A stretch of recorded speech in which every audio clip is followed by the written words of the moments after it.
안녕하십니까, 책돌이입니다. 오늘 소개해드릴 책은 니체와 함께 산책을입니다. 저자는 시라토리 하루히코, 출판사는 다산 초당입니다.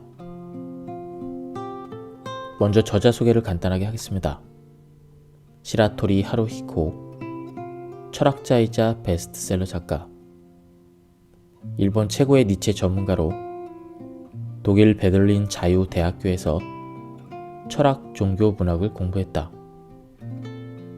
어려서부터 종교와 철학에 관심을 가지기 시작해 니체, 괴테, 단테, 도스토옙스키 등 다양한 철학자, 예술가의 작품을 섭렵했다. 독일에서 귀국한 뒤에는 철학의 대중화를 위해 열정적으로 저술 및 강연 활동을 펼쳤다. 특히 저서 초역, 니체의 말은 특유의 통찰력으로 니체 철학의 정수를 담아냈다는 평가를 받으며 전 세계에서 200만 부 이상 판매되었다. 그럼 바로 본문을 보도록 하겠습니다. 저자는 인류의 생각과 삶을 바꾼 그 사상들이 과연 어떻게 탄생했는지 의문을 품었습니다. 그리고 마침내 그들 모두 어떤 특별한 체험을 가졌다는 사실을 발견했습니다. 바로 명상, 관조, 그리고 깨달음입니다. 이 책은 이처럼 위대한 사상가들이 각자 자신만의 방법으로 일상에서 명상에 도달한 방법을 전하면서 우리 역시 각자 일상에서 깨달음에 이를 수 있도록 돕고 있습니다. 1881년 7월 37세 니체는 스위스 동부를 100km가량 가로지르는 계곡 엥가딘에 머물렀다. 니체는 해발 약 1800m 지대에 있는 아름다운 호반을 따라 숲속길을 매일 혼자 걸었다. 그렇게 산책하는 데 보통 8시간에서 길게는 10시간이 걸렸다. 니체는 이곳뿐만 아니라 자신이 머물던 여러 고장에서 매번 오랜 시간 산책을 했다. 산책이란 니체에게 현실적인 구원이었다. 그 구원은 도시와 사람들, 번잡한 세상사에서 물리적으로 최대한 멀리 벗어나는 일이었다. 그리고 자연에 파묻혀 스스로 자연의 일부로 녹아드는 일이었다. 니체는 이러한 체험을 종종 기록했다. 우리는 자연에 관해 자주 이야기한다. 그때마다 자연스레 자신을 잊는다. 인간도 자연이다. 진짜 자연은 우리가 자연이라는 말을 사용할 때 느끼는 것과는 전혀 다르다. 그는 하루에 8시간 동안 혼자 자연 속에 있다 보면 15분간의 깊은 침잠함이 몇 번 찾아온다고 말했다. 그 8시간 동안 몇 번인가 아주 깊은 15분이 찾아온다.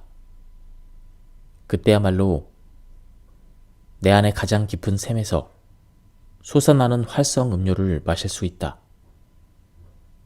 니체는 시적이고 상징적인 표현을 사용했는데 이 특별한 15분이 바로 명상의 심층부로 들어가는 것을 의미한다.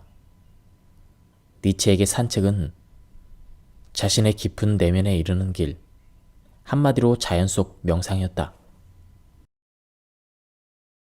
누군가와 함께 하이킹하는 기분으로 숲속을 산책하면 자연과 하나됨을 느끼기 어렵다.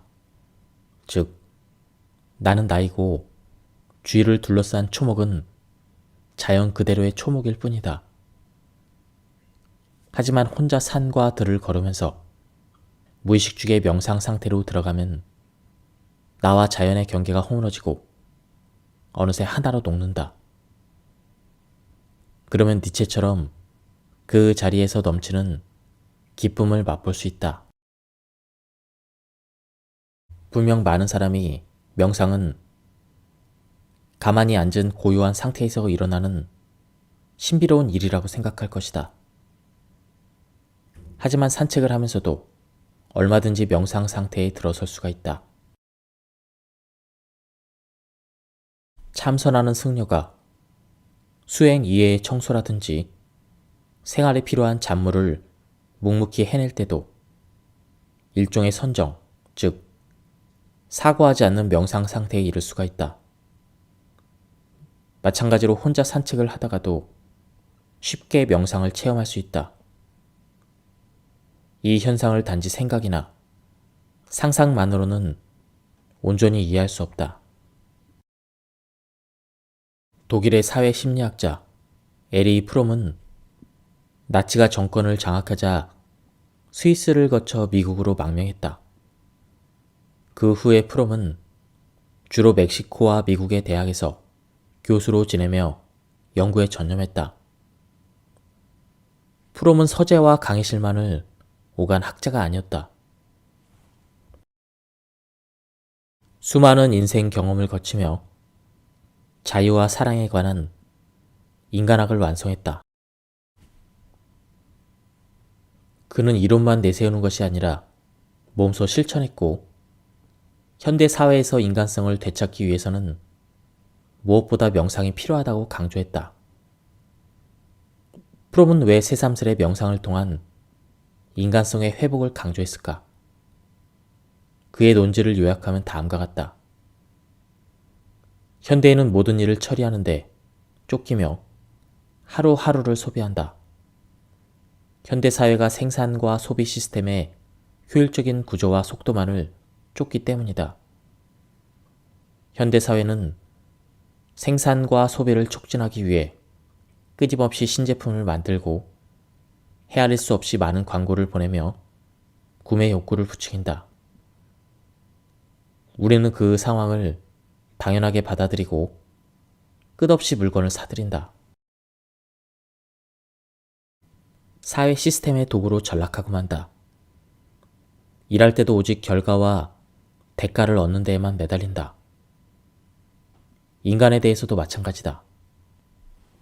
상대의 직함이나 소속만으로 상대를 다 안다고 여기고 상대가 정말로 어떤 사람인지 알려고 하지 않는다. 프롬이 명상을 권한 까닭은 지금처럼 마음이 분산된 채로 살아가지 말고 어떤 일에도 오롯이 마음을 전념할 수 있는 집중력을 가짐으로써 본래의 자신을 되찾게 하기 위함이다. 그렇게 자신을 되찾으면 이후의 경험이 투명해진다. 투명해진다는 것은 그 무엇도 섞이지 않고 명료하게 하나가 된다는 뜻이다.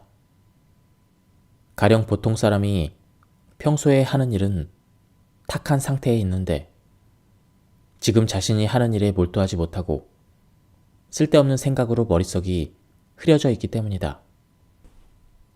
현대인은 시간을 헛되이 흘려보내기 일쑤이다. 투명하게 살아가는 삶은 현실적으로 결코 요령 있게 살아가는 방식이 아니다. 즉, 처세술이 뛰어난 삶이 아니라는 것이다. 처세술이 뛰어난 삶이란 가능한 한 노력은 적게 하고 많은 이익을 얻으며 세상을 살아가는 삶이다. 투명하게 살아가는 삶은 요령 있게 세상을 살아가는 사람이 등한시하는 요소와 방법을 진정한 가치로 여긴다. 그렇게 함으로써 비로소 인간은 세상과 자신을 긍정하고 본래부터 갖추고 있던 자신의 능력을 발휘할 수 있기 때문이다. 이는 속박된 상태에서 자신을 해방해서 진정한 자유로 이끄는 길이다. 마르틴 부버는 세계적으로 잘 알려진 독일의 종교 철학자다.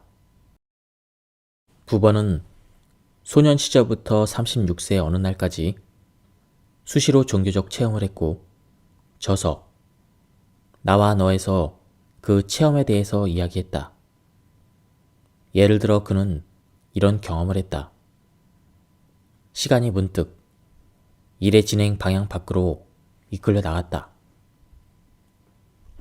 이는 깊은 명상에 빠졌을 때 일어나는 현상으로 시간이 없어진 느낌을 표현한 문장이다. 이러한 느낌은 영원, 시간의 정지, 공간 체험 등으로 사람마다 다르게 표현된다. 신비의 문이 열리는 이런 체험이 시작되면 망아, 광명, 도취가 일어난다. 이는 현실로부터의 이탈, 탈출이자 탈화이기도 하다.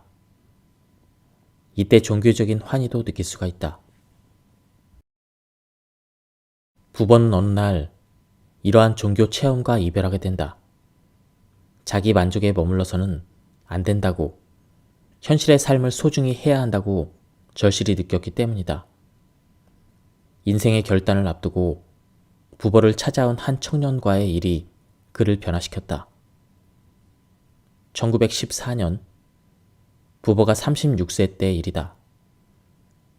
어떤 청년이 부버를 찾아와 면담을 청했고 얼마 후에 청년은 제1차 세계대전 중에 죽음을 맞이했다. 부버는 그 청년의 친구에게 청년이 생사의 결단을 내리기 위해서 자신을 찾아왔다는 것을 전해 들었다. 돌이켜보니 청년이 찾아왔을 때 부버는 아침에 종교 체험에서 막 현실로 돌아왔을 때여서 멍한 상태였다. 청년이 대화 중에 부버에게 던진 질문의 깊은 의미를 헤아리지 못한 것을 부버는 깊이 후회했다. 부버는 그 청년과의 일을 겪고 특별한 종교 체험으로 자신만 만족해서는 안 된다는 것을 뼈아프게 깨달았다. 질문을 받으면 대답을 해야 한다. 누군가 자신을 부르면 그에 응해야 한다. 이 일상적인 생활을 소홀히 해서는 안 된다. 이렇게 생각하고 쓴 책이 바로 그의 대표작 나와 너이다. 세계는 인간이 어떤 태도를 취하느냐에 따라 두 가지 모습이 된다. 하나는 너와 나로 관계하는 태도를 취하는 것이다. 이때 마주한 사람은 상대방을 용서하고 소통하게 된다. 이는 마음을 열고 진실로 서로를 대할 때 이루어지는 관계다. 예를 들어 어린 아이는 자신을 안아주는 어머니와 나와 너의 관계를 형성한다. 또 다른 하나는 나와 그것으로 관계하는 태도다. 여기서 그것이란 물건이나 일 또는 상황을 뜻한다. 상대가 사람인데도 물건인 양 취급하는 것이다. 상대의 조건이나 속성을 자기 이익을 위해서만 이용하는 태도다. 상대를 단지 장사 도구와 같은 존재로 간주할 때 나와 그것이라는 냉담한 관계가 성립된다. 나와 그것의 세계에서는 모든 일이 조작과 처리에 지나지 않는다. 현대와 같이 자본이 우선되는 사회에서는 이익 추구를 내세우는 나와 그것의 관계가 압도적으로 증가한다. 우리는 본연의 인간성을 쉽게 잃어가고 돈과 도구로 좌지우지하는 힘에 의해서 세상은 사랑 없는 어둡고 좁은 공간이 되는 것이다. 예루살렘의 산에서 예리코의 마을로 내려오는 긴 언덕 길가에 유대인 나그네가 쓰러져 있었다. 그는 강도를 만나 옷이며 짐을 모두 빼앗기고 다 죽어가는 상태였다. 먼저 유대교 사제가 지나가다가 빈사 상태인 나그네를 발견했지만 아무것도 보지 못한 척하며 길 반대편으로 재빨리 가버렸다. 다음으로 다가온 이는 대대로 하급 제사장을 계승하는 레비인이었다. 그 역시 급히 눈길을 돌리며 발걸음을 서둘러 지나가 버렸다. 세 번째로 지나간 사람은 당나귀를 탄 사마리아인이었다. 그는 당장이라도 죽을 듯한 나그네에게 응급처치를 해주고 당나귀에 태워 숙소까지 데려가고 자기 돈을 써서 나그네가 회복될 때까지 돌봐주었다.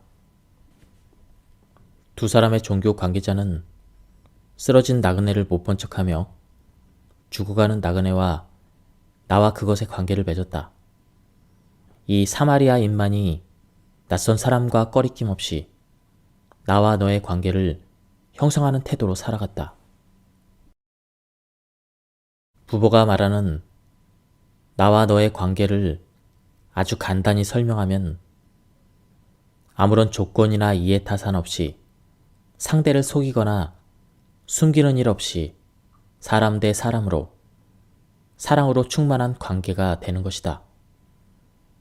흔히 말하는 일반적인 연애 관계도 모두 나와 너의 관계인 것은 아니다. 자연스럽게 나와 너의 관계가 되는 연애도 있지만 개 중에는 교활하고 이 속을 탐하는 거래 관계의 연애도 허다하다. 나와 너의 관계는 지극히 개인적이고 사소하며 보잘것없는 관계로 보일 수 있다. 그렇지만 주변과 이렇듯 깊은 관계를 구축하지 못하면 세상 어디에도 있는 그대로의 자신으로 느긋하고 평온하게 머물 장소를 찾지 못한다. 장소와 환경은 그리 중요하지 않다. 제 아무리 수준 높은 교양과 고고한 학력을 갖추고 유능한 재능과 풍족한 자산이 있다 해도 이러한 조건들은 나와 너의 관계를 맺는데 결코 유리하게 작용하지 않는다. 나와 너의 관계를 형성하는 것은 오로지 그때 자신이 취하는 태도와 마음뿐이다.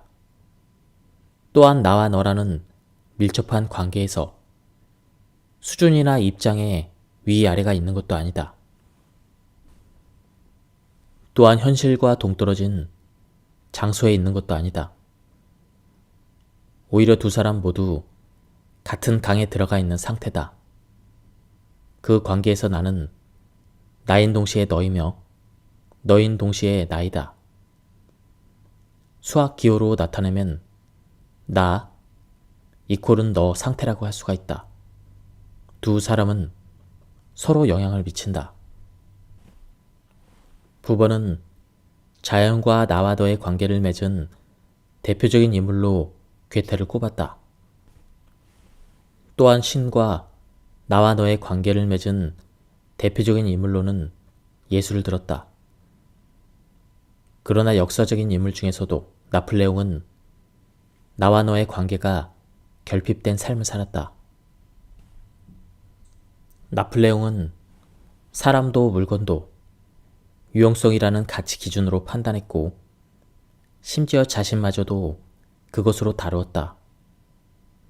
나폴레옹은 자신을 소외시켰다. 오늘날 자본주의 사회에서는 나폴레옹과 같은 그런 사람들이 점점 더 늘어나고 있다.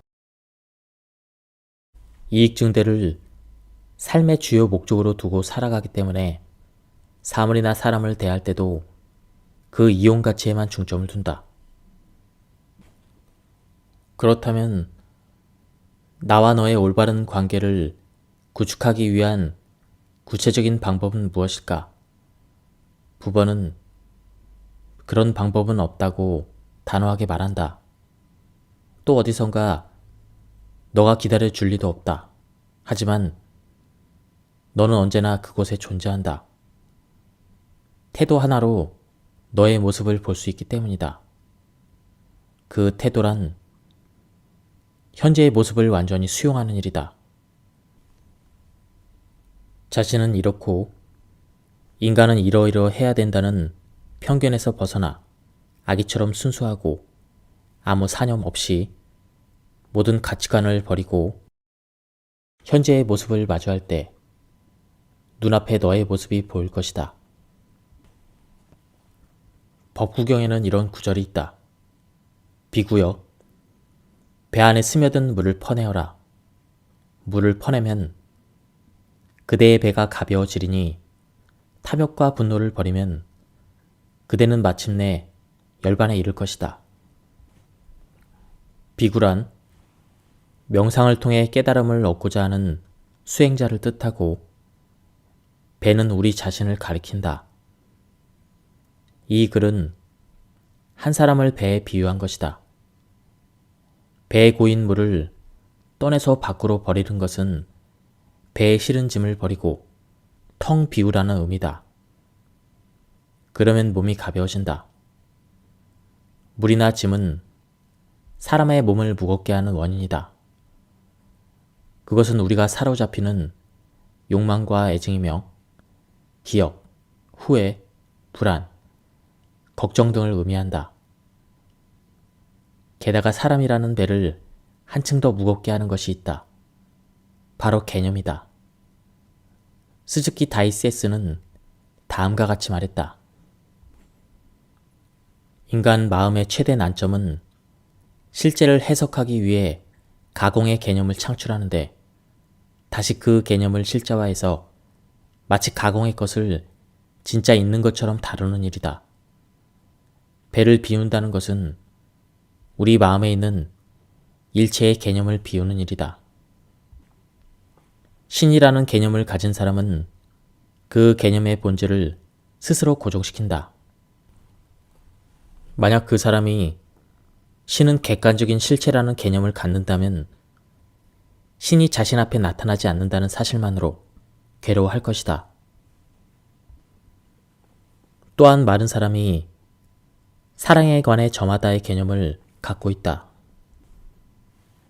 하지만 현실에서 일어나는 사랑은 그 개념과 딱 들어맞지 않는다.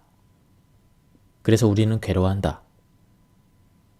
우리가 예전부터 품고 있는 개념까지 포함해 마음의 짐을 모두 내보내면 마침내 텅 비워지면서 고뇌나 시름도 안개가 거친 듯 흔적 없이 사라진다. 이는 틀림없이 세련된 삶의 모습이다. 프랑스 철학자 가브리엘 마르셀은 존재와 소유에서 다음과 같이 이야기했다. 나는 명상으로 언제나 내 의식을 가득 채운 번잡한 소리를 잠재울 수 있다. 그뿐만이 아니다. 이 침묵은 적극성을 드러내는 징표이기도 하다. 침묵 속에서 비로소 자신을 되찾을 수 있기 때문이다. 명상 상태의 침묵은 그 자체가 회복의 원리인 것이다. 명상은 곧 이완이다. 마르셀이 이완이라고 말했듯 명상을 통해 자신의 내면에 도사린 갖가지 불안정한 번뇌를 내칠 수 있다면 어깨를 짓누르는 중압감에서 해방될 수 있다. 이것이 배를 가볍게 하는 일이다. 도계는 정법 안장에서 이렇게 강조했다. 불도를 배운다는 것은 자기를 배우는 일이다. 자기를 배우는 일은 자아를 잇는 일이다. 자아를 잇는다는 것은 만법에 증명하는 것이니, 만법에 증명하는 일은 자신의 신심이나 타인의 신심을 탈락시키는 일이다. 사람들은 도겐의 글을 난해하다고 말한다. 하지만 다음과 같이 번역하면 의미를 쉽게 이해할 수 있다. 진리를 추구한다는 것은 나 자신이 누구인가를 아는 일이다. 자신이 누구인지를 알고 싶다면 해답을 자기 안에서 찾지 말고 일단 자신에게서 떨어져 보라. 그렇게 모든 것, 모든 현상 속에서 자신이 무엇인지를 명확하게 들여다봐야 한다. 무한한 모든 존재 안에서 자신을 규명하는 일은 자신이 여기에 있다고 생각하는 자신을 벗어 던지고, 마찬가지로 그렇게 생각하는 타인도 떨쳐버리는 일이다. 도겐이 남긴 이 글의 취지는 자신을 조금도 의식하지 말고, 타인과 세상도 의식하지 말고 아무도 없는 세상에 서보라. 그렇게 하면 진정한 자기 자신을 체험할 수 있다는 것이다. 한마디로 모든 신심을 탈락시켜 보라는 말을 달리 표현한 것이다. 그렇게 하면 진리, 즉 불법을 알 수 있다고 도계는 강조했다. 이때 안다는 것은 이해한다는 의미가 아니다. 체감할 수 있다는 뜻이다. 이해해서 아는 방식은 논리로 아는 것을 의미하는데 도계는 진리란 논리적으로 설명할 수 없는 것이라고 주장했다. 우리는 무언가 실제로 존재하는 상태를 있다, 실제로 존재하지 않는 상태를 없다라고 표현한다. 따라서 만물은 언제나 있음과 없음 둘 중 하나의 상태이다. 하지만 진실은 어떤가? 만물은 있는 것과 없는 것으로 확실하게 구분할 수 있는가? 만물을 있음과 없음으로 구별해 말하는 까닭은 우리가 언어를 사용하기 때문이다. 언어에는 문법이 있고 그 문법에 따라 사물과 현상이 모두 분절된다. 분절된다는 것은 원래 나누어 있지 않은 것을 언어로 나눈다는 뜻이다. 언어를 사용하는 순간 실제하지 않는 것이 마치 실제하는 것처럼 여겨진다. 우리는 그렇게 실제하지 않는 것을 사실이라고 믿는다. 예를 들면 죽음이 그러하다. 누구나 이 사람은 죽었다라고 말한다. 언제 죽었는지 물으면 시각을 대답하고 그러면 이 사람은 몇 시 몇 분에 죽었다고 받아들인다. 그것이 사실로 각인되는 것이다. 하지만 사실은 언제 그 사람이 죽었는지 아무도 모른다. 현대의학에서는 죽음을 호흡, 뇌, 심장이 정지된 상태라고 판단한다. 하지만 기준이 그렇게 결정되어 있을 뿐 그것이 결코 죽음의 진실이라고는 할 수 없다. 예컨대 뇌사 상태인 사람은 산 것인가 죽은 것인가 편의상 모든 일이나 상황을 강제로 나누고 있을 뿐 실상 그렇게 나눌 수 있는 건 거의 없다. 사실에는 언제나 확실한 경계가 없기 때문이다. 어떤 명확한 언어를 사용할 때 우리는 마치 사실에 관해 말하는 것 같지만 실은 언어에 의해서 제한되거나 생성된 관념을 말할 뿐이다. 그런데도 그 관념이 그대로 실제의 모습이라고 믿는다. 유령이나 괴물이 존재한다고 믿는 사람의 태도와 같다. 이러한 관념을 갖는 것이 번뇌이고 그 관념에 휘둘리는 것이 갈등이다. 이러한 번뇌와 갈등에 사로잡힌 상태에서 벗어나는 것이 심신탈락이다. 진리를 말해달라고 누군가가 부탁했을 때 가장 현명한 대응은 아무 말도 하지 않고 침묵하는 것이다.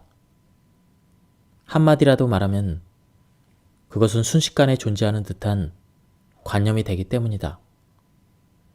이것이 선에서 불린 문자를 강조하는 까닭이다. 불린 문자는 문자로 진리를 전할 수 없다는 의미다. 그렇게 수행한다. 이때 수행은 과제를 해내는 것이 아니다. 어떤 사물도 그것만으로 존재하지 않는다는 사실을 자신의 몸으로 체험하는 일이다. 그러므로 절에서 수행하지 않더라도 얼마든지 수행할 수 있다. 어디든 자신이 지내는 곳에서 좌선을 하거나 명상을 하면 그것이 곧 체험의 계기가 된다. 작업도 체험의 계기가 될 수 있다. 다만 무엇을 하든 생각하지 않는 상태에서 해야 한다. 주위의 일은 모두 잊고 심신을 쉬게 하라. 부처가 되려고 해서는 안 된다.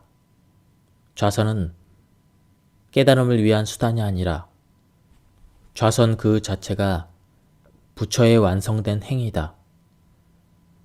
아무것도 섞이지 않은 수행 자체가 깨달음이다. 또한 도겐 스님은 다음과 같이 행동하라고 가르쳤다. 다른 사람의 마음에 들려고 아첨하지 마라. 남이 고마워하길 바라지도 마라. 선뜻 무언가를 남에게 베풀어라. 남에게 도움이 되는 것을 아낌없이 줘라. 다른 사람들을 위해서 일하는 것도 보시이다. 나에게도 베풀어라. 마음을 주고 목숨을 주는 것도 보시이다. 다른 사람에게 자상하게 말하라. 나만 특별해지려고 해서는 안 된다. 타인과 너무 다르면 안 된다. 남이 하는 것도 하라. 사람을 싫어하거나 귀찮아하지 마라. 모든 일을 온화한 표정으로 마주하라. 바쁘게 일하는 동안에 혹은 귀가하면서도 여전히 일이나 인간관계로 울적한 기분을 떨쳐버리기 어려울 때 우리는 머릿속에서 갖가지 일을 계속 생각한다. 그럴 때에도 문득 올려다본 비갠 하늘에 그때 뜬 무지개를 한동안 넋을 잃고 바라보는 순간이 찾아올 때가 있다.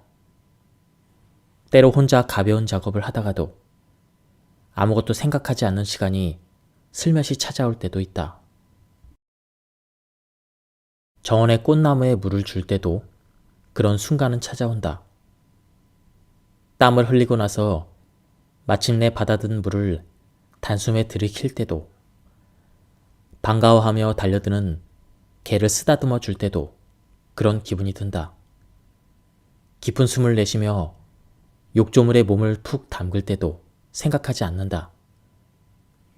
이처럼 우리는 이미 일상생활을 하면서 아무 생각도 하지 않는 명상의 순간을 경험하고 있다.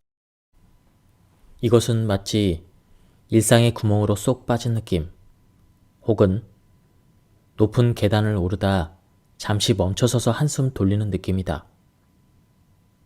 헤엄치기를 멈추고 손발을 쭉 뻗은 채 물 위에 떠 있는 느낌과도 비슷하다. 이때 특별한 쾌감이 느껴지진 않는다. 오직 자기 자신이 사라진 느낌이 어렴풋이 찾아온다. 혹은 자신이 보고 있는 대상에 강렬하게 끌려 몸은 이곳에 있지만 나의 알맹이는 그 대상 쪽으로 완전히 옮겨간 것처럼 느껴지기도 한다. 대개는 그 느낌조차 느끼지 못할 것이다. 이 상태가 바로 불교에서 말하는 무아 혹은 무심 상태다. 관조와 명상은 위인이나 성자만 할 수 있는 것도 아니고 결코 비밀스러운 일도 아니다. 관조와 명상은 지금 우리가 생활하는 다양한 상황에서 일어나고 있으며 모두가 이미 체험한 일이다. 우리는 이 세상을 어떻게 살아가야 할까요? 편견 없이 마치 재미있는 놀이를 하는 것처럼 살면 됩니다. 저는 이 세상을 존재의 축제라고 봅니다. 모든 존재가 때에 따라 가지각색의 빛깔로 바뀌고 서로 어우러져 시끌벅적하게 놀고 있는 상태인 거죠. 삶, 죽음, 생명, 소멸, 모든 것이 그 과정에서 이루어지는 다양한 변화의 한 모습일 뿐입니다. 누군가는 노을을 보며 오늘 하루를 후회하고 내일을 걱정하지만 다른 누군가는 같은 풍경을 보며 그 아름다움을 만끽하고 기쁨과 환희를 느낍니다. 어떤 삶이 더 행복할까요? 앞서 살펴본 7명의 사상가들이 그랬던 것처럼 명상을 통해 우리의 시야를 가리고 있는 편견을 없애고 우리 앞에 주어진 삶을 있는 그대로 바라보며 행복하게 살아가기를 바랍니다. 예, 지금까지 이 책에 대한 리뷰를 모두 마쳤습니다. 제가 발췌 요약해서 읽어드렸기 때문에 맥락이 많이 끊겼습니다. 한번 책을 구해서 읽어보실 것을 추천드립니다. 여기서 리뷰를 마치도록 하겠습니다. 감사합니다. 안녕하십니까, 책돌이입니다. 오늘 소개해드릴 책은 니체와 함께 산책을입니다.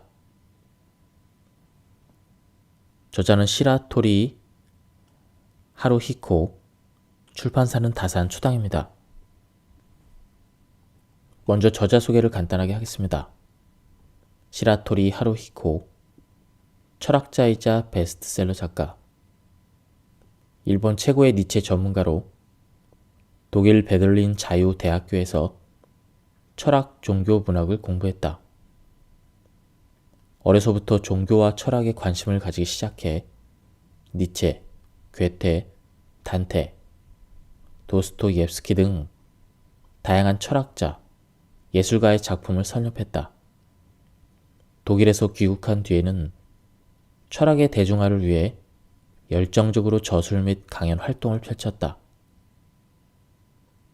특히 저서 초역, 니체의 말은 특유의 통찰력으로 니체 철학의 정수를 담아냈다는 평가를 받으며 전 세계에서 200만 부 이상 판매되었다. 그럼 바로 본문을 보도록 하겠습니다. 저자는 인류의 생각과 삶을 바꾼 그 사상들이 과연 어떻게 탄생했는지 의문을 품었습니다. 그리고 마침내 그들 모두 어떤 특별한 체험을 가졌다는 사실을 발견했습니다. 바로 명상, 관조, 그리고 깨달음입니다. 이 책은 이처럼 위대한 사상가들이 각자 자신만의 방법으로 일상에서 명상에 도달한 방법을 전하면서 우리 역시 각자 일상에서 깨달음에 이를 수 있도록 돕고 있습니다. 1881년 7월 37세 니체는 스위스 동부를 100km가량 가로지르는 계곡 엥가딘에 머물렀다. 니체는 해발 약 1800m 지대에 있는 아름다운 호반을 따라 숲속길을 매일 혼자 걸었다. 그렇게 산책하는데 보통 8시간에서 길게는 10시간이 걸렸다. 니체는 이곳뿐만 아니라 자신이 머물던 여러 고장에서 매번 오랜 시간 산책을 했다. 산책이란 니체에게 현실적인 구원이었다. 그 구원은 도시와 사람들, 번잡한 세상사에서 물리적으로 최대한 멀리 벗어나는 일이었다. 그리고 자연에 파묻혀 스스로 자연의 일부로 녹아드는 일이었다. 니체는 이러한 체험을 종종 기록했다. 우리는 자연에 관해 자주 이야기한다. 그때마다 자연스레 자신을 잊는다. 인간도 자연이다. 진짜 자연은 우리가 자연이라는 말을 사용할 때 느끼는 것과는 전혀 다르다. 그는 하루에 8시간 동안 혼자 자연 속에 있다 보면 15분간의 깊은 침잠함이 몇 번 찾아온다고 말했다. 그 8시간 동안 몇 번인가 아주 깊은 15분이 찾아온다. 그때야말로 내 안에 가장 깊은 샘에서 솟아나는 활성 음료를 마실 수 있다. 니체는 시적이고 상징적인 표현을 사용했는데 이 특별한 15분이 바로 명상의 심층부로 들어가는 것을 의미한다. 니체에게 산책은 자신의 깊은 내면에 이르는 길, 한마디로 자연 속 명상이었다. 누군가와 함께 하이킹하는 기분으로 숲속을 산책하면 자연과 하나됨을 느끼기 어렵다. 즉, 나는 나이고 주위를 둘러싼 초목은 자연 그대로의 초목일 뿐이다. 하지만 혼자 산과 들을 걸으면서 무의식중의 명상 상태로 들어가면 나와 자연의 경계가 허물어지고 어느새 하나로 녹는다. 그러면 니체처럼 그 자리에서 넘치는 기쁨을 맛볼 수 있다. 분명 많은 사람이 명상은 가만히 앉은 고요한 상태에서 일어나는 신비로운 일이라고 생각할 것이다. 하지만 산책을 하면서도 얼마든지 명상 상태에 들어설 수가 있다. 참선하는 승려가 수행 이외의 청소라든지 생활에 필요한 잡무를 묵묵히 해낼 때도 일종의 선정, 즉 사고하지 않는 명상 상태에 이를 수가 있다. 마찬가지로 혼자 산책을 하다가도 쉽게 명상을 체험할 수 있다. 이 현상을 단지 생각이나 상상만으로는 온전히 이해할 수 없다. 독일의 사회 심리학자 에리 프롬은 나치가 정권을 장악하자 스위스를 거쳐 미국으로 망명했다. 그 후에 프롬은 주로 멕시코와 미국의 대학에서 교수로 지내며 연구에 전념했다. 프롬은 서재와 강의실만을 오간 학자가 아니었다. 수많은 인생 경험을 거치며 자유와 사랑에 관한 인간학을 완성했다. 그는 이론만 내세우는 것이 아니라 몸소 실천했고, 현대 사회에서 인간성을 되찾기 위해서는 무엇보다 명상이 필요하다고 강조했다. 프롬은 왜 새삼스레 명상을 통한 인간성의 회복을 강조했을까? 그의 논지를 요약하면 다음과 같다. 현대인은 모든 일을 처리하는데 쫓기며 하루하루를 소비한다. 현대사회가 생산과 소비 시스템의 효율적인 구조와 속도만을 쫓기 때문이다. 현대사회는 생산과 소비를 촉진하기 위해 끊임없이 신제품을 만들고 헤아릴 수 없이 많은 광고를 보내며 구매 욕구를 부추긴다. 우리는 그 상황을 당연하게 받아들이고 끝없이 물건을 사들인다. 사회 시스템의 도구로 전락하고 만다. 일할 때도 오직 결과와 대가를 얻는 데에만 매달린다. 인간에 대해서도 마찬가지다. 상대의 직함이나 소속만으로 상대를 다 안다고 여기고 상대가 정말로 어떤 사람인지 알려고 하지 않는다. 프롬이 명상을 권한 까닭은 지금처럼 마음이 분산된 채로 살아가지 말고 어떤 일에도 오롯이 마음을 전념할 수 있는 집중력을 가짐으로써 본래의 자신을 되찾게 하기 위함이다. 그렇게 자신을 되찾으면 이후의 경험이 투명해진다. 투명해진다는 것은 그 무엇도 섞이지 않고 명료하게 하나가 된다는 뜻이다. 가령 보통 사람이 평소에 하는 일은 탁한 상태에 있는데 지금 자신이 하는 일에 몰두하지 못하고 쓸데없는 생각으로 머릿속이 흐려져 있기 때문이다. 현대인은 시간을 헛되이 흘려보내기 일쑤이다. 투명하게 살아가는 삶은 현실적으로 결코 요령 있게 살아가는 방식이 아니다. 즉, 처세술이 뛰어난 삶이 아니라는 것이다. 처세술이 뛰어난 삶이란 가능한 한 노력은 적게 하고 많은 이익을 얻으며 세상을 살아가는 삶이다.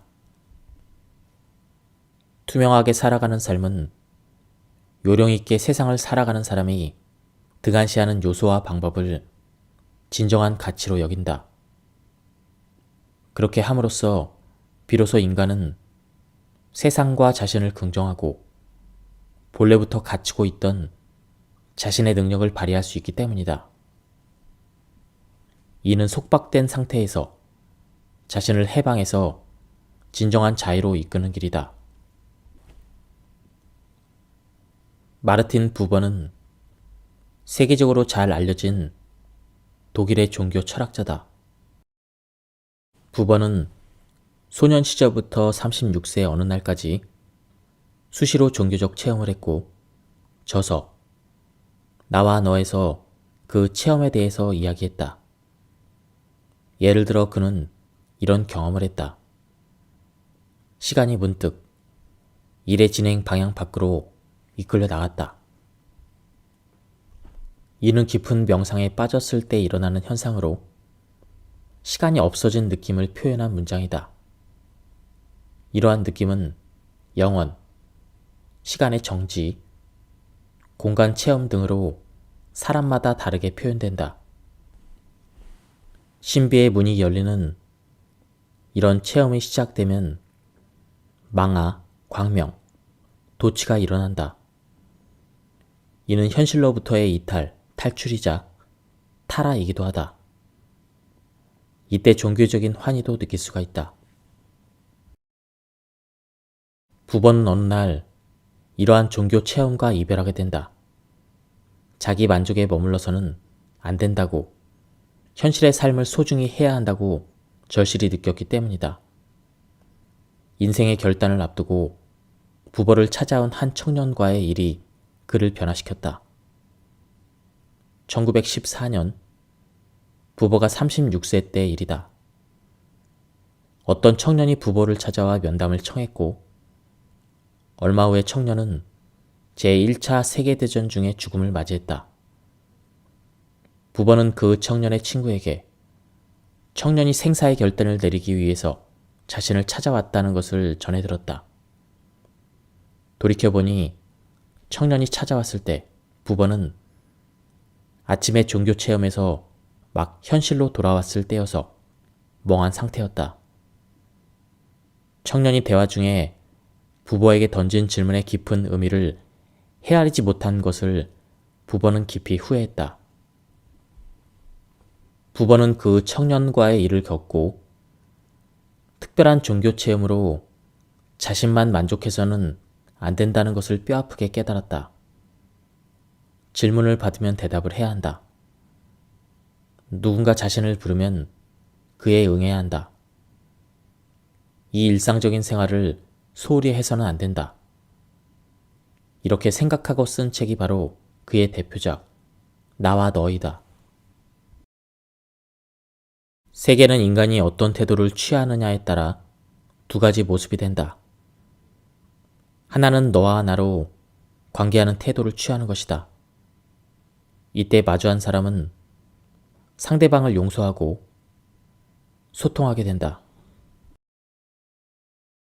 이는 마음을 열고 진실로 서로를 대할 때 이루어지는 관계다. 예를 들어 어린 아이는 자신을 안아주는 어머니와 나와 너의 관계를 형성한다. 또 다른 하나는 나와 그것으로 관계하는 태도다. 여기서 그것이란 물건이나 일 또는 상황을 뜻한다. 상대가 사람인데도 물건인 양 취급하는 것이다.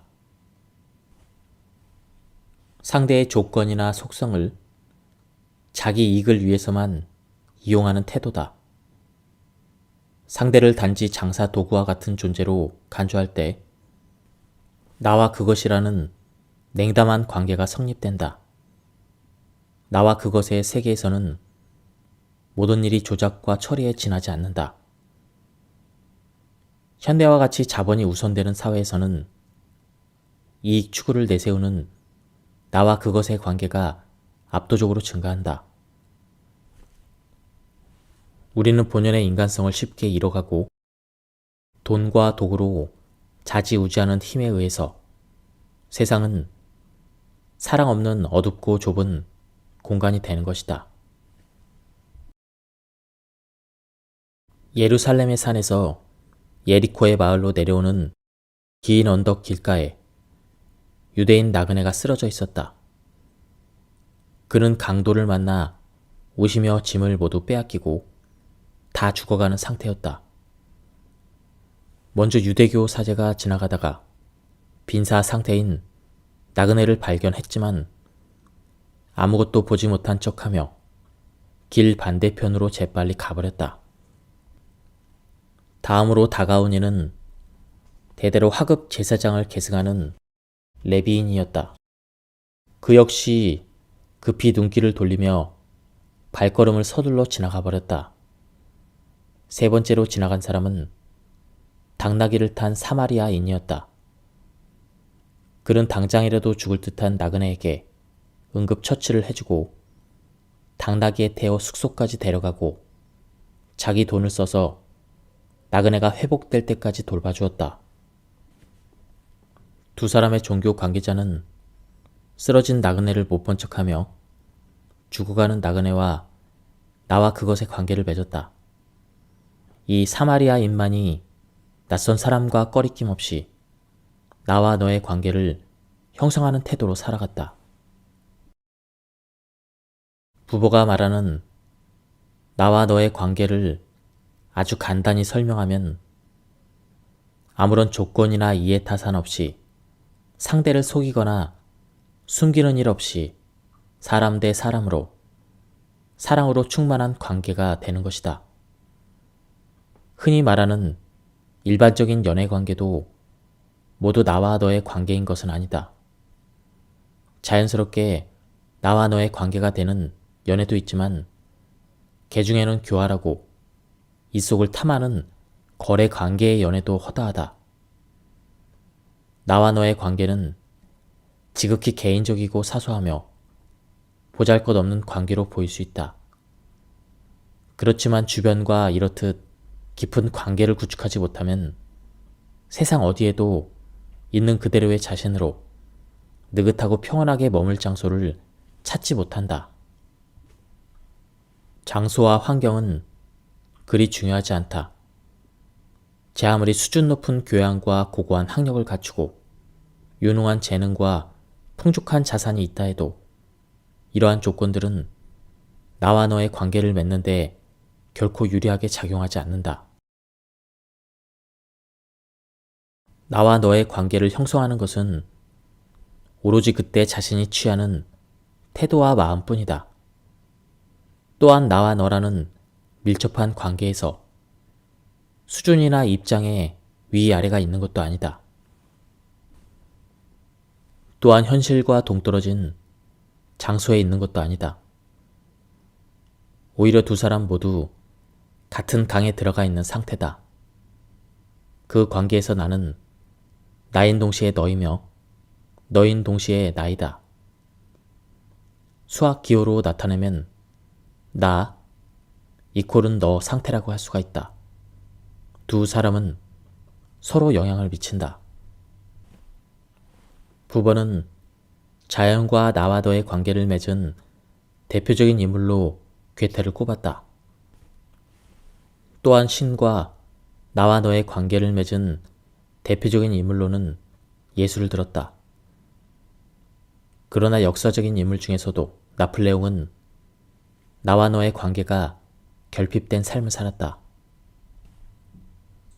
나폴레옹은 사람도 물건도 유용성이라는 가치 기준으로 판단했고 심지어 자신마저도 그것으로 다루었다. 나폴레옹은 자신을 소외시켰다.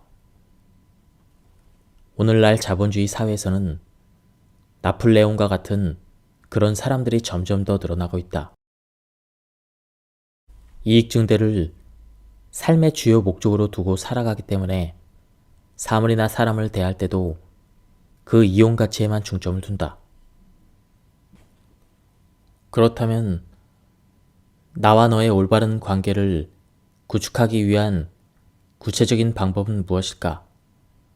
부번은 그런 방법은 없다고 단호하게 말한다. 또 어디선가 너가 기다려 줄 리도 없다. 하지만 너는 언제나 그곳에 존재한다. 태도 하나로 너의 모습을 볼 수 있기 때문이다. 그 태도란 현재의 모습을 완전히 수용하는 일이다. 자신은 이렇고 인간은 이러이러해야 된다는 편견에서 벗어나 아기처럼 순수하고 아무 사념 없이 모든 가치관을 버리고 현재의 모습을 마주할 때 눈앞에 너의 모습이 보일 것이다. 법구경에는 이런 구절이 있다. 비구역, 배 안에 스며든 물을 퍼내어라. 물을 퍼내면 그대의 배가 가벼워지리니 탐욕과 분노를 버리면 그대는 마침내 열반에 이를 것이다. 비구란 명상을 통해 깨달음을 얻고자 하는 수행자를 뜻하고 배는 우리 자신을 가리킨다. 이 글은 한 사람을 배에 비유한 것이다. 배에 고인 물을 떠내서 밖으로 버리는 것은 배에 실은 짐을 버리고 텅 비우라는 의미다. 그러면 몸이 가벼워진다. 물이나 짐은 사람의 몸을 무겁게 하는 원인이다. 그것은 우리가 사로잡히는 욕망과 애증이며 기억, 후회, 불안, 걱정 등을 의미한다. 게다가 사람이라는 배를 한층 더 무겁게 하는 것이 있다. 바로 개념이다. 스즈키 다이세스는 다음과 같이 말했다. 인간 마음의 최대 난점은 실제를 해석하기 위해 가공의 개념을 창출하는데 다시 그 개념을 실제화해서 마치 가공의 것을 진짜 있는 것처럼 다루는 일이다. 배를 비운다는 것은 우리 마음에 있는 일체의 개념을 비우는 일이다. 신이라는 개념을 가진 사람은 그 개념의 본질을 스스로 고정시킨다. 만약 그 사람이 신은 객관적인 실체라는 개념을 갖는다면 신이 자신 앞에 나타나지 않는다는 사실만으로 괴로워할 것이다. 또한 많은 사람이 사랑에 관해 저마다의 개념을 갖고 있다. 하지만 현실에서 일어나는 사랑은 그 개념과 딱 들어맞지 않는다. 그래서 우리는 괴로워한다. 우리가 예전부터 품고 있는 개념까지 포함해 마음의 짐을 모두 내보내면 마침내 텅 비워지면서 고뇌나 시름도 안개가 거친 듯 흔적 없이 사라진다. 이는 틀림없이 세련된 삶의 모습이다. 프랑스 철학자 가브리엘 마르셀은 존재와 소유에서 다음과 같이 이야기했다. 나는 명상으로 언제나 내 의식을 가득 채운 번잡한 소리를 잠재울 수 있다. 그뿐만이 아니다. 이 침묵은 적극성을 드러내는 징표이기도 하다. 침묵 속에서 비로소 자신을 되찾을 수 있기 때문이다. 명상 상태의 침묵은 그 자체가 회복의 원리인 것이다. 명상은 곧 이완이다. 마르셀이 이완이라고 말했듯 명상을 통해 자신의 내면에 도사린 갖가지 불안정한 번뇌를 내칠 수 있다면 어깨를 짓누르는 중압감에서 해방될 수 있다. 이것이 배를 가볍게 하는 일이다.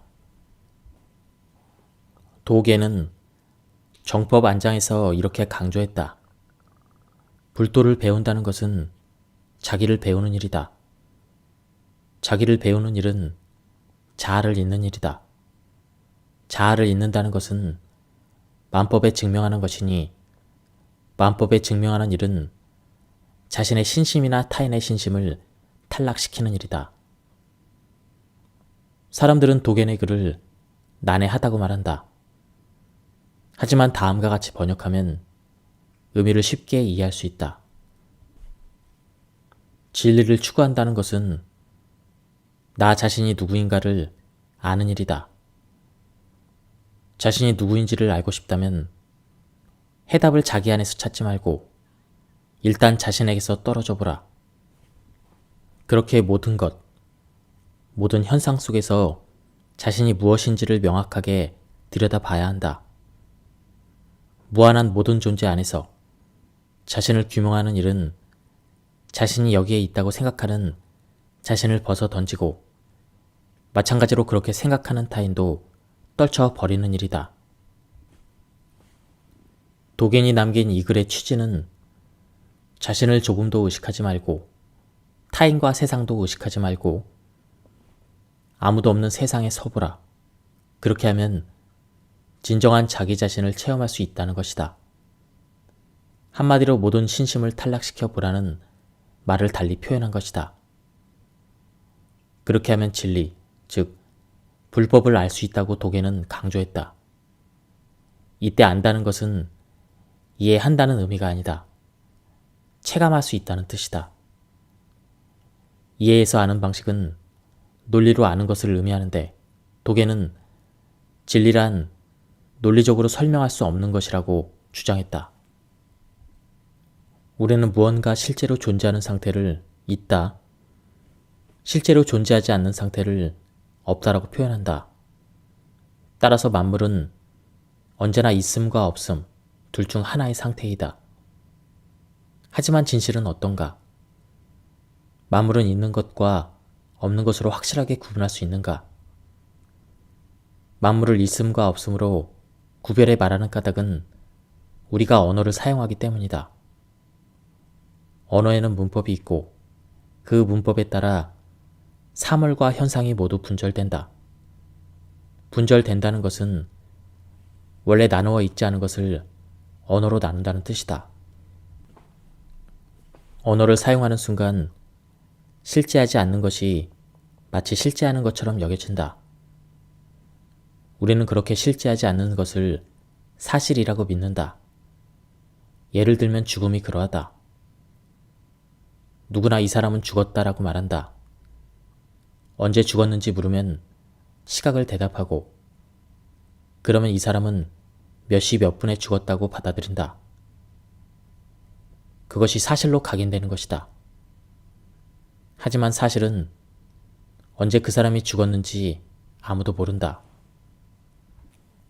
현대의학에서는 죽음을 호흡, 뇌, 심장이 정지된 상태라고 판단한다.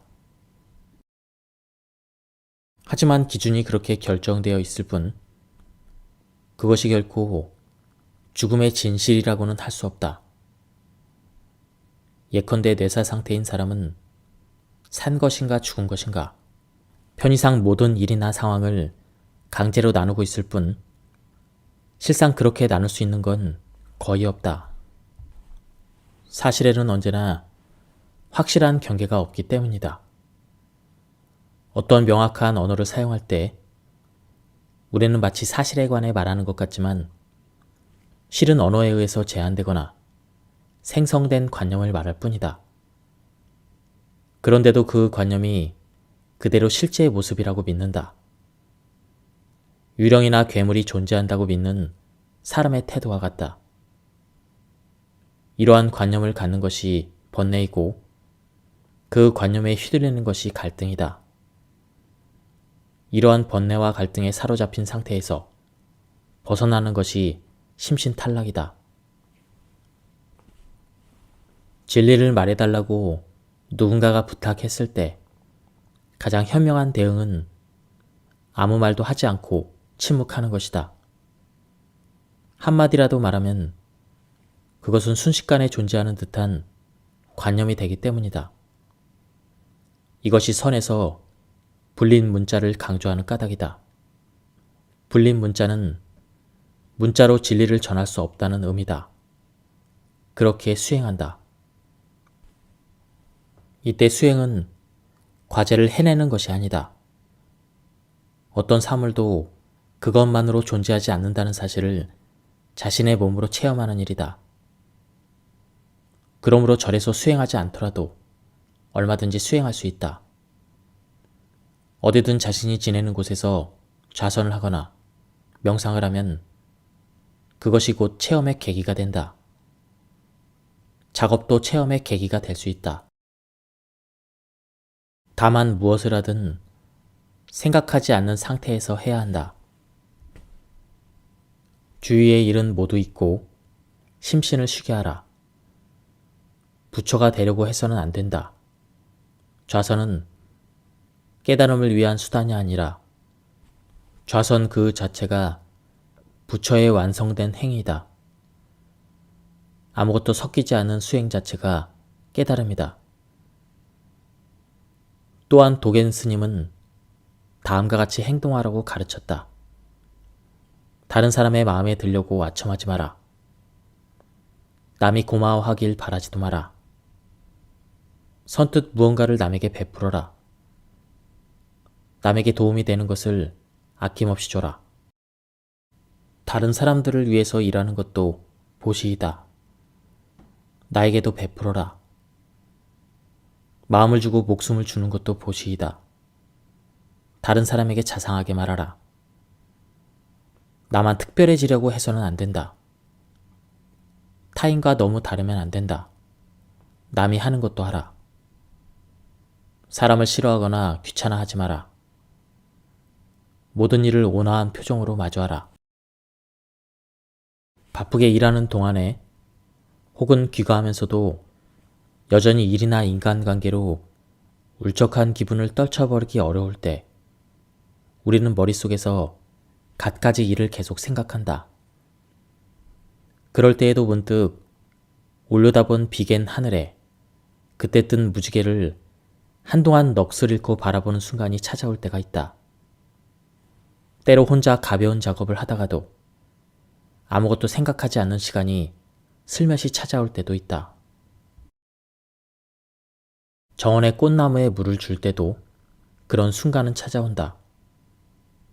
땀을 흘리고 나서 마침내 받아든 물을 단숨에 들이킬 때도, 반가워하며 달려드는 개를 쓰다듬어 줄 때도 그런 기분이 든다. 깊은 숨을 내쉬며 욕조물에 몸을 푹 담글 때도 생각하지 않는다. 이처럼 우리는 이미 일상생활을 하면서 아무 생각도 하지 않는 명상의 순간을 경험하고 있다. 이것은 마치 일상의 구멍으로 쏙 빠진 느낌, 혹은 높은 계단을 오르다 잠시 멈춰서서 한숨 돌리는 느낌이다. 헤엄치기를 멈추고 손발을 쭉 뻗은 채 물 위에 떠 있는 느낌과도 비슷하다. 이때 특별한 쾌감이 느껴지진 않는다. 오직 자기 자신이 사라진 느낌이 어렴풋이 찾아온다. 혹은 자신이 보고 있는 대상에 강렬하게 끌려 몸은 이곳에 있지만 나의 알맹이는 그 대상 쪽으로 완전히 옮겨간 것처럼 느껴지기도 한다. 대개는 그 느낌조차 느끼지 못할 것이다. 이 상태가 바로 불교에서 말하는 무아 혹은 무심 상태다. 관조와 명상은 위인이나 성자만 할 수 있는 것도 아니고 결코 비밀스러운 일도 아니다. 관조와 명상은 지금 우리가 생활하는 다양한 상황에서 일어나고 있으며 모두가 이미 체험한 일이다. 우리는 이 세상을 어떻게 살아가야 할까요? 편견 없이 마치 재미있는 놀이를 하는 것처럼 살면 됩니다. 저는 이 세상을 존재의 축제라고 봅니다. 모든 존재가 때에 따라 가지각색의 빛깔로 바뀌고 서로 어우러져 시끌벅적하게 놀고 있는 상태인 거죠. 삶, 죽음, 생명, 소멸, 모든 것이 그 과정에서 이루어지는 다양한 변화의 한 모습일 뿐입니다. 누군가는 노을을 보며 오늘 하루를 후회하고 내일을 걱정하지만 다른 누군가는 같은 풍경을 보며 그 아름다움을 만끽하고 기쁨과 환희를 느낍니다. 어떤 삶이 더 행복할까요? 앞서 살펴본 7명의 사상가들이 그랬던 것처럼 명상을 통해 우리의 시야를 가리고 있는 편견을 없애고 우리 앞에 주어진 삶을 있는 그대로 바라보며 행복하게 살아가기를 바랍니다. 지금까지 이 책에 대한 리뷰를 모두 마쳤습니다. 제가 발췌 요약해서 읽어드렸기 때문에 맥락이 많이 끊겼습니다. 한번 책을 구해서 읽어보실 것을 추천드립니다. 여기서 리뷰를 마치도록 하겠습니다. 감사합니다.